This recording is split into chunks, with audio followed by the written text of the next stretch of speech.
One of the best feelings in the world is not just to find someone to love while dating, but to also be loved in return, while walking towards a mutual destination, with the knowledge that you both are life partners, backed by a mutual conviction from God. However, there is the right way to do the right thing. While dating could be a beautiful thing when you do it the right way, it could also be an ugly and painful thing when you do it the wrong way, especially if you are a novice. Thus, there is the right way to date, and there is also the wrong way to date.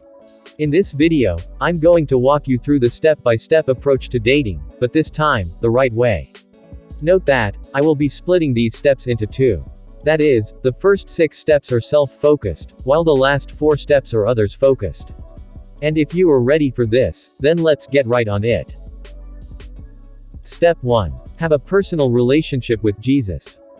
The first step before dating is to have a personal and intimate relationship with God, your Maker. He is the vine, you're the branch. And without Him, you can do nothing. And the best time to build this foundation is in your single years.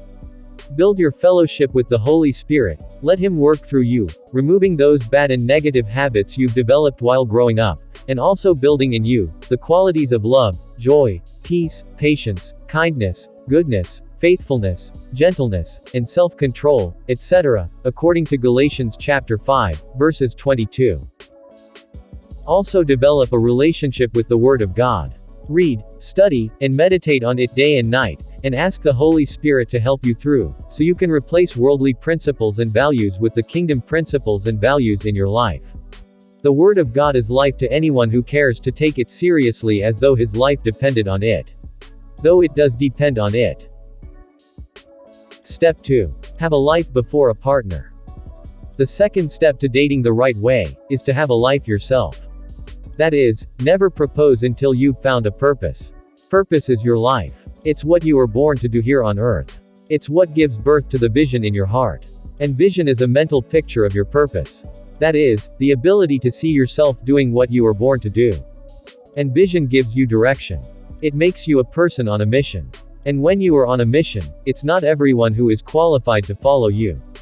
You select who should follow you based on qualification. That's how dating is. As a man, never propose until you've found a purpose. A woman is designed as a helper. And it's an unforgivable offense for a woman to come into your life, and find you doing nothing. What is she going to help you with? And as a lady, never accept a proposal from a man who has not found purpose, and has not captured a vision for his life. You will not want to set yourself up on a journey with a man who has no direction. In essence, you must have a life before you look for a life partner. Step 3. Know and understand the purpose of dating. Dr. Miles Monroe once said, "When the purpose of a thing is not known, abuse becomes inevitable." That is true with dating as well.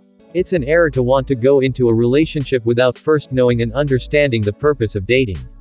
Your knowledge of the purpose of dating will give you an edge over others who are ignorant of its purpose.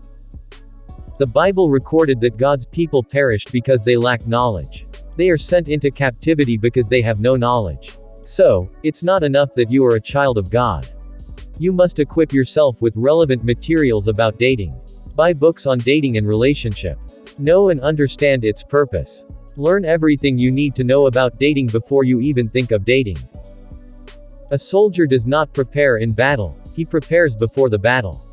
Likewise dating. If you don't prepare before dating, the devil will take advantage of you because of your ignorance. Ignorance is costly.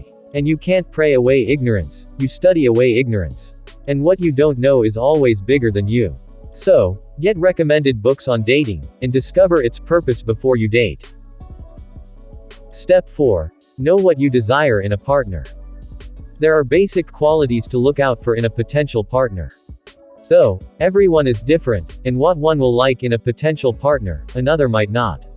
However, regardless of whoever, there are non-negotiable qualities that must be present in a potential mate. These are major qualities that you can't take for granted. For instance, the person must be born again, love God, be sincere, honest, intelligent, have a vision, be attractive, possess godly character traits, etc. Apart from the major qualities, everyone has what he or she desires as secondary in a potential mate. For instance, one person may like only boobs, and someone else likes just the breasts. Also, someone may like a slim partner, and someone else likes a fat partner. Likewise, complexion also plays a role in people's desire. The important thing is that you must not major on the minor qualities, and minor on the major qualities. Give attention to major, non-negotiable qualities.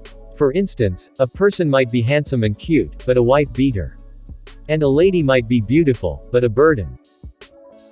Step 5. Set your own standards and values.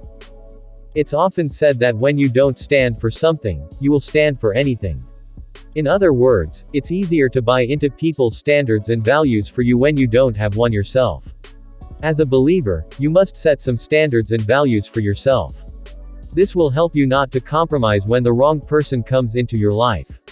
For instance, your values could be honesty, truthfulness, acceptance, love, purity, prayer, fasting, etc. And your standards could be that you will not kiss or have sex with someone you're not married to, won't be in a closed door with the opposite sex, won't hug the opposite sex who is not your husband or wife, won't flirt with the opposite sex, won't play with people's hearts, won't play games around, won't double date, won't drink beer, smoke, or go to clubs, motels, and bars, etc. Your standards are the principles you set out for your personal life. They guide the affairs of your life. And they are non-negotiable principles, can never be compromised for, no matter how much you may love the opposite sex. Before you think of dating anyone, you must have already set out principles and values that you will adhere to. This will help you to filter wolves from sheep's clothing. Step 6. Date yourself before you date anyone. While you've had the knowledge of the qualities to look out for in a potential mate, it's not enough to go ahead to date anyone who seems to possess those qualities. Oftentimes, people date when they ought to be single, and are single when they ought to be dating. It's all a matter of timing. However, be not so much focused on who to date, that you forget to date yourself. Yes, you need a healthy relationship with yourself before you can have a healthy relationship with someone else. You need to date yourself. You need to properly know yourself, what you like, dislike, love, or hate. What you can tolerate and not tolerate. What you can accept and not accept, what you can permit and not permit. You date yourself to get in tune with yourself. You must get in tune with your purpose, vision, values, standards, passions, hobbies, interests, etc. You need to get in tune with your personality.